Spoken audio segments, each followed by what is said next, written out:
what do you want me to do? Go back tomorrow morning and tell everybody, 200 people, that the company's insolvent and we're calling in the receivers? And they said, yeah, that's exactly what I want you to do. Welcome to Boardroom Confidential, a podcast by Sherpany where business leaders tell the stories they usually only share with their peers.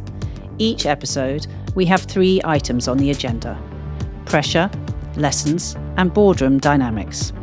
I'm Emily Sheffield, journalist, broadcaster, former newspaper editor, and board member.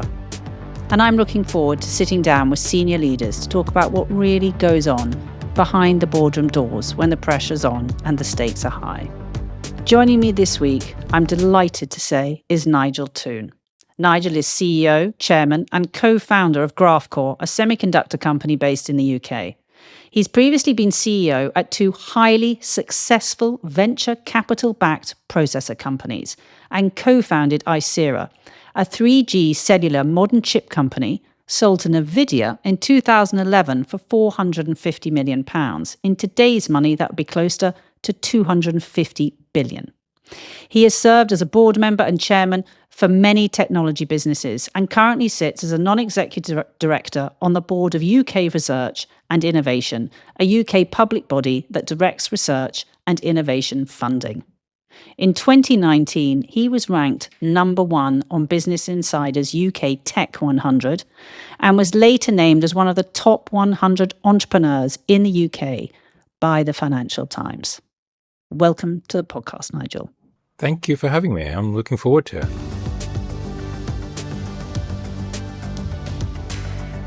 So we're going to start off with agenda item number 1, which is pressure, which I'm sure you know a lot about. But we're focusing particularly on boardroom pressure. Perhaps you'd like to start with a particular sort of moment on a board where you personally felt under pressure in that boardroom. Gosh, there's probably a number, but one moment in particular comes to mind. A few years ago, I was CEO and chairman of a semiconductor company which was venture-backed. We were in the process of selling the company. We had a buyer for the company, and we were negotiating the definitive agreement with that company. It was an American company, and many of our board members were in America. So I was on a board call 2:00 in the morning, and one of the investors put their hand up and said, oh, we can't agree to that term on the definitive agreement. Now, it turns out they actually wanted to buy the company themselves. So, there's a little bit of underhand play perhaps going on. And we were, at the time, the company was on basically funded from a loan, a bank loan. And so if the sale didn't go through, the company was insolvent. And so I said, so what do you want me to do? Go back tomorrow morning and tell everybody, 200 people, that the company's insolvent and we're calling in the receivers? And they said, yeah, that's exactly what I want you to do. Okay. So I didn't do that. I called up the buyer, discussed with them, found an accommodation around this particular point, and went back to the board and this particular member and said, okay, I've fixed the problem, now you've got to go ahead. And we did. We managed to get the sale through. But, I remember driving home at 2:00 in the morning, thinking, oh, that's a bit... And when you go in the company the next day, you've got to... smile, say how everybody is. You can't carry that weight and show it. You've got to hide it and keep that to yourself. So those kinds of moments, I think if you've never been through the sale of a company, you don't realize how difficult it is. It's like, I guess the closest you can imagine is it's like getting a mortgage where you've got 12 different mortgage suppliers and lots and lots of problems with the property that you're trying to buy. Your experience really mattered as the chair at that point because it allowed you to spot what that particular person was up to.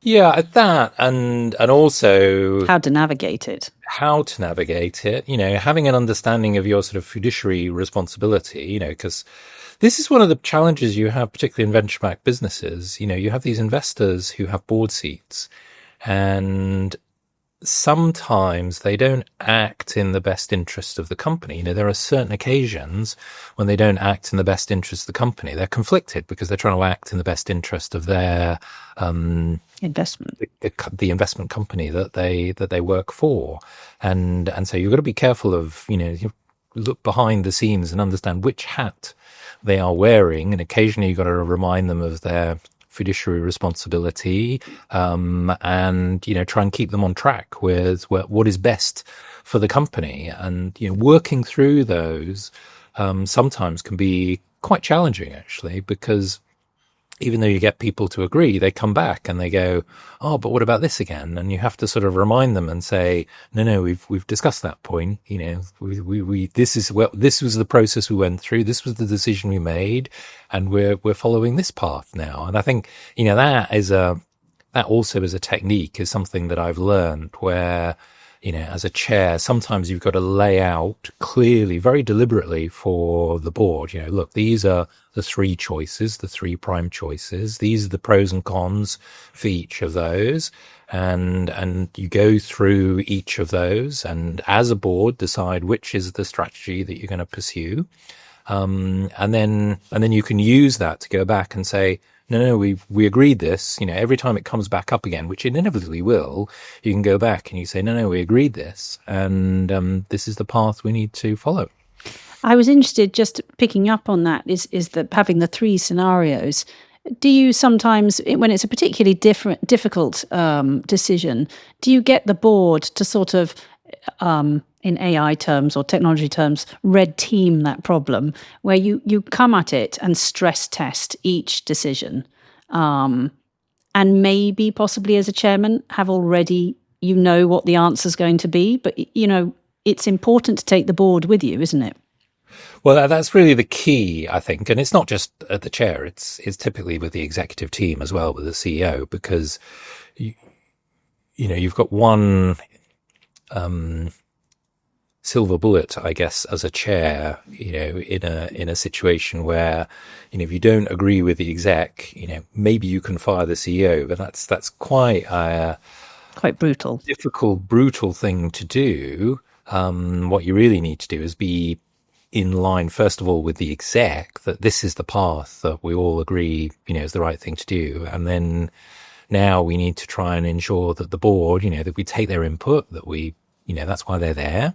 But we try and lead them through to what we think is the right direction and the one that the exec feel that they can support. Because at the end of the day, they have much more information on what's happening inside the company than the board does. The board maybe brings some external perspective. But, at the end of the day, you've sort of got to trust your executive team to do the right thing, because ultimately they're the ones pushing the strategy through. And I think what's useful, this concept of scenario planning it's kind of misunderstood. Something I've used quite a lot, sort of started by Shell back in the 1970s. And this idea that you think about, okay, what are some possible futures? And those could be longer term, they could be shorter term, play through, okay, what happens in these situations? And they don't need to be exact, but what you're really looking to do is to see, okay, in these different scenarios of the future, does this strategy play out well in whichever of these things happen? Or are there some particular moments that you've got to recognize, some particular signals that you've got to recognize, where you're going to say, okay, when we start to get that signal, we might need to change our path a little bit and consider something, a startup company, for example, where competition is ramping up. Can we sustain this business as a standalone business, or do we need to find an exit with a much larger partner who's going to allow us to, carry the technology through and, continue to drive success? That would be a sort of a normal scenario that you might think about. A common issue is having to make big decisions as a chair and board member, and without sometimes having all the information. How have you tackled that? What are your ways of instincts are telling you don't know everything? Gosh, I think most decisions you make are like that, aren't they, Emily? It's very rare that you have all the information. Sorry to go off at a bit of a tangent here, but Aristotle told us that there are two ways you make decisions. One is a sort of fully deterministic. The other one is induction. So deterministic, you've got all the information. There's a very specific method that you can follow to come up with the right answer. And often we think that's the way we're making decisions. Reality is mostly we're doing induction, where we've got some of the information and we're trying to work out, which is the right answer. It's kind of the difference between AI and programming. Programming is deterministic, AI is induction. And what's interesting is in induction, there are actually two ways that you come up with answers. So one method is extrapolation. We probably all think we know what extrapolation is. You come up with this view of the future and, how things might be. The reality is we're terrible at extrapolation. What we're much better at is interpolation, is where we've seen things like this before. We've had some experience of these situations. And maybe this is a little bit different, but you can fill in the gaps and you can use your experience to think about, okay, what might happen in this situation?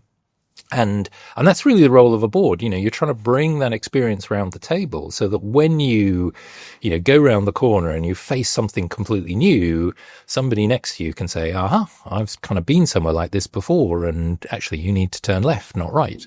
And that's, so it's really, that's the kind of way in which you're trying to make decisions, where you don't have everything to hand, and inevitably you won't. You're looking for that experience, that guiding hand who says, oh, I've kind of been here before. It's the power of mentoring, it's the power of a board that helps you through those difficult situations. Nigel, given what we've been discussing, is there ever a good time to pivot once a decision has been made? And how do you recognise the right time to change direction? Businesses over the last 5 years have had to deal with, huge challenges. The pandemic being one, the war breaking out in Ukraine being another. For many businesses, Trump's recent tariffs, are causing huge upheaval. How do you take calm decisions when a sort of crisis hits? Yeah, I think it's really difficult, isn't it? Because you're looking for that experience really to try and help you guide and understand what comes next. But if you've got your strategy and your strategy is working, then you don't want to keep just analyzing and changing constantly. You've got to follow through on the strategy, even if the market environment might be changing around you. If your strategy is still working, then you need to keep going. But sometimes it becomes obvious that something needs to change. And the best advice I think that I've ever had was a colonel friend of mine who was in the Royal Marines. When they were sending their young officers out into these war zones, the thing they said, when the bullets are flying and the bombs are going off, do something. Don't sit there paralyzed. Much better to do something than to just sit and be shot at. And I think the same is true in business. Often doing something is better than just analyzing and not changing when things are really, really bad. And because you might have to experiment a little bit. You might have to, do a bit of trial and error to see what is going to work in this situation. And I think, one of the key things and one of the challenges as a board, when you're an exec, the thing you're trying to do, or should be trying to do, is constantly talk to your customers to understand, what's the situation, how's their mood changing, how's your product fitting, those are the most important signals that you're trying to get from the market. And one of the challenges you have as a board member sometimes is you don't have that contact with customers. And so I think if you want to be relevant as a good board member, you need to know a lot about the market. You need to be in touch with the market. You need to remain relevant so that you really have a sense of what is changing in the market. You can't bring your view from 10 years ago and think that that's still the right way of working. AI changes everything. The internet's changed everything. You've got to stay relevant and understand, how the market is moving and still be in touch with customers and in the markets that your company is involved in. Sometimes I think an executive, certainly when I was CEO of my own media tech company and the pandemic hit, after the initial shock, I tried to look for advantages in the crisis. Was there a way I could flex around our strategy where, yes, things on the surface were terrible, but where was the advantage in that crisis? And is that something a board should explore, or you should always, and a chair, or you must always let the lead come from the executive and then the board is there to help them explore those options? Well, it's interesting, isn't it? Because it sort of goes back to something else, I think, which is important as a board. When things are going well, it's easy to sit back and just, sign the papers and enjoy the tea and the dinner and all the rest of it. But actually, you should probably be pushing for more, because things are going well, okay, what happens next? How do we keep pushing this forward? What comes next? Keep pushing and driving for better and better. When things are difficult, you've got to give the exec some space. You've got to create that safe environment where people will really recognize and bring forward new ideas and will say, they're open to say, this isn't working. And that's quite difficult, isn't it? For the exec to come to the board and say, our strategy is not working. Our, stuff isn't working well. Especially when you have these sort of conflicted boards where maybe a board member is also an investor and, you might want them to come in with new money for the company. Yes, I've been there.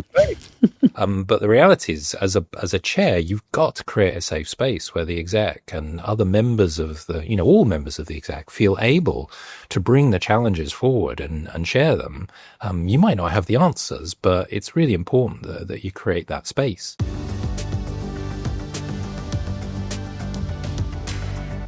Now, we're going to go on to agenda item number 2, which is lessons. And our listeners are always keen to hear about the boardroom lessons our guests have learned. And obviously, we have touched on those just now, touched on many, actually, going through the sort of pressure point. Now, you sit on multiple boards. How important is it to be able to change your frame of mind when going between boards at different companies? What you're doing on the board is situational. So your attitude and what you do needs to very much be a function of it's to be very much a function of the situation that the company is at that time. And so if you're on 3 boards, they might all be in different positions. In some cases you're pushing because the company is doing really well, and so you're trying to egg them on to do a little bit more, think about new things, how can they grow even faster, show them some examples of they might think they're doing well, show them some examples of companies that are going even better than they are. Might be a challenging situation, and there again it's about creating the safe space so you get the right information out, you can make the right decisions, or it might be somewhere in the middle of those two, so it's, I don't know, what was it, Alex Ferguson, the football manager, said sometimes it's the hairdryer conversation and sometimes it's the arm around the shoulder, right? And you've got to work out which of those it really is, in terms of the situation you're in for the company. So that ability to multiplex. And again, you can't walk into the boardroom carrying a whole bunch of baggage. If you get emotional in a boardroom, that's not going to do anybody any good. Your role is to be there as a support, as a guide, as a mentor, help the company. You're there for the shareholders and for all the stakeholders. You can't get emotional in a board meeting. And I've seen board directors get emotional, because they're under stress, but it doesn't help. Again, it's sort of a neurological thing. Your brain really has two ways of working. One is where you're engaged, you're asking questions, you're thoughtful, you're really in that sort of open frame of mind. I and many others call it above the line behaviors. And then there's the other mode in which you are basically in conflict. And there your brain will go into a fight or flight mode. And what's interesting is in fight or flight, you stop listening. Because you're literally working out, am I going to argue? Am I going to fight? Or am I just going to walk away from this? But you're not listening at that point. Your mind is made up. You're just in this defensive mode. And so you've got to avoid those situations. And sometimes you see in a boardroom, somebody's in that fight or flight mode. They are arguing and they've stopped listening. And that's a very dangerous spot. At that point, it's almost best to just kind of, okay, well, let's call the time out. Let's go have a cup of coffee, maybe talk to that person individually, about, what the issue is. And then try and get people back around the table to see whether you can resolve things.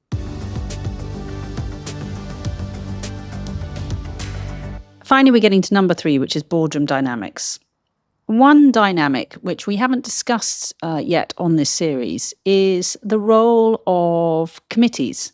Often when you sit on a board, you will be asked to sit on various committees. I sit on 2 committees in a board at the moment.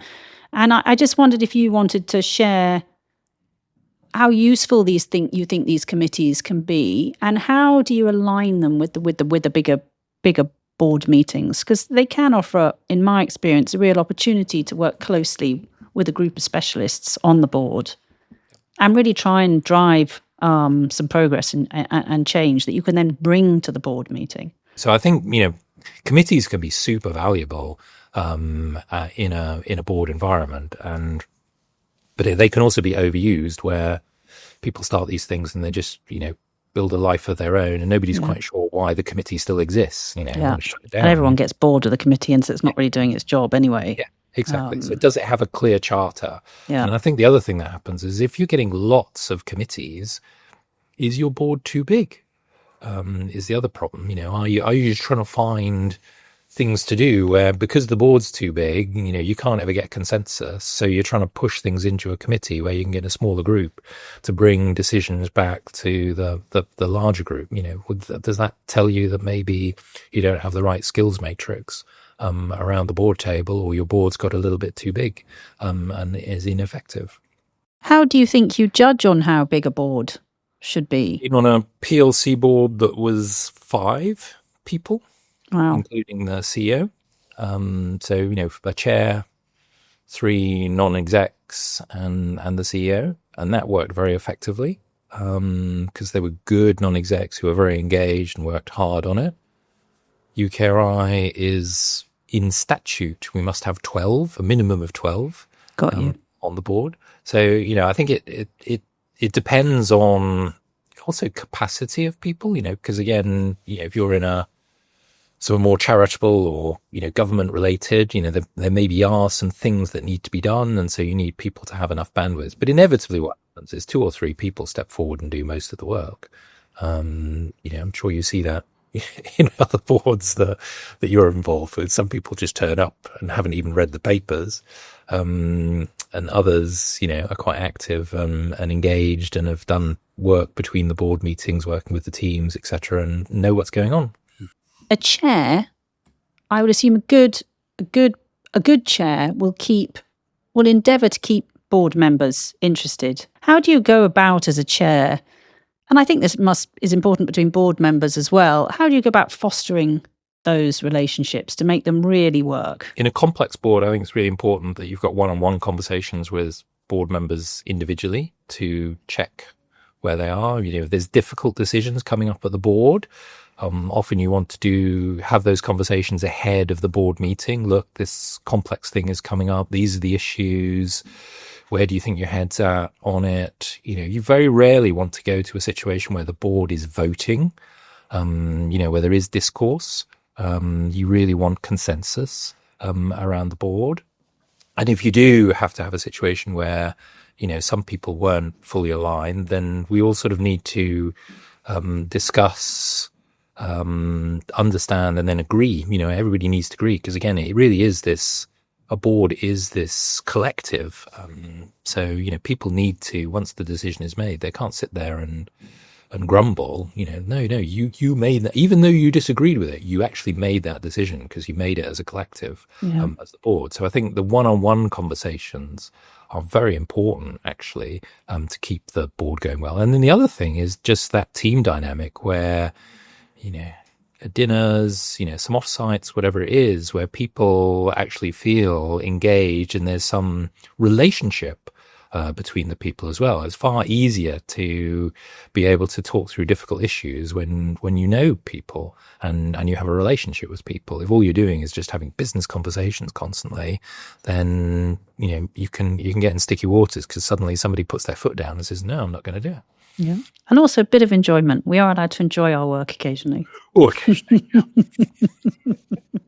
A nice dinner, glass of wine, perhaps. I remember being asked when I was starting my third company, that one of the investors says, "Why are you doing it?" So I don't play golf. This is my version of fun. We're going to finish with one final question. If you could go back to your first board meeting, what would you tell yourself? Gosh, you're incompetent. You've got a lot to learn. Got a lot to learn. Thank you, Nigel. Thank you so much. I've really enjoyed, and as someone who sits on a board myself, I've learned so much from you today. And that is one of the things you've taught us today about taking 3 different scenarios. I'm actually going to go back and suggest that to our board, as we've definitely got some big decisions ahead of us. Thank you. Giving us your time and commitment, because you are incredibly busy. Thank you, Emily. It's been a pleasure. Thank you. You've been listening to Boardroom Confidential, a podcast by Sherpany. Sherpany is a leading meeting management solution designed to meet the unique needs of the board committee, and executive meetings. Find out more at sherpany.com.